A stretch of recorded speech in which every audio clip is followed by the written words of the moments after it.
so that's kind of how we approach it. He's playing well.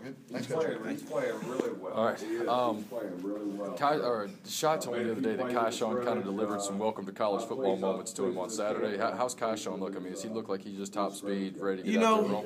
It was great to see Kyshawn in the scrimmage on Saturday because he had that labrum issue, had late last year, he had surgery in the offseason, and, he just started lifting, during the summer. So to see him get his body back and be able to come and be a hammer, Kai's our hammer back there in the secondary, and to see him be able to come up and deliver. He had a great scrimmage. I think he had 7 tackles, had a couple pass breakups. So it was good to see him healthy and back in that mind frame where, hey, I'm the hammer back here. I'm our message guy, and that's kind of the role he plays for us.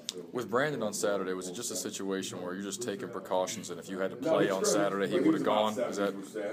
Yeah, he would have played. To what capacity? We would find out he was able to finish 2 days of practice last week for the first time since fall camp started, and that was good. So we didn't want to push it on Saturday. We wanted to give him another couple of days, and we're going to go at him full go today, and hopefully you can get everybody out there healthy at the same time. It'll be the first time that has happened this fall camp, so hopefully that'll be the case. Now, if I'm not mistaken, Dietrich was in blue as well on Saturday, right? Yes, Dietrich did not practice on Saturday. Nothing too serious, so just his ankle, just came back a little early, and we're going to see where he's at today with it.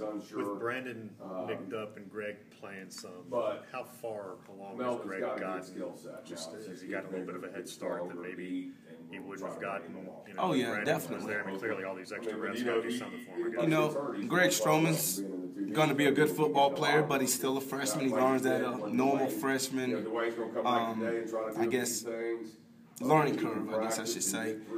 But the reps he's been able to get have been good for him.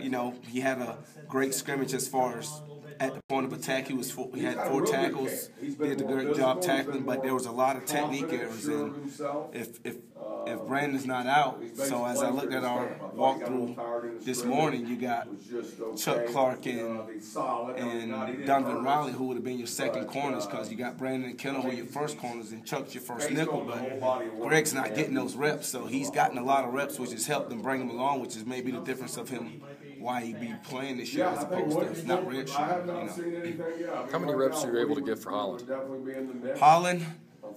Holland has been getting 13 reps because, like I say, we've had a lot of injuries. And kind of like I mentioned before, Holland is great playing downhill to the ball.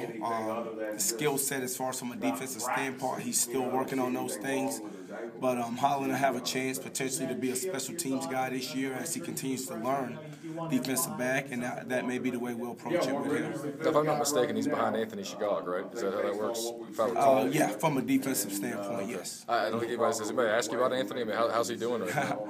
Anthony, up to having his hamstring issues, has been doing well as far as knowing his assignments at both free safety and the rover spot. That's the difference right now between him and Anthony, is Anthony can play free rover and know it, and Holland's still learning. Yeah. Where's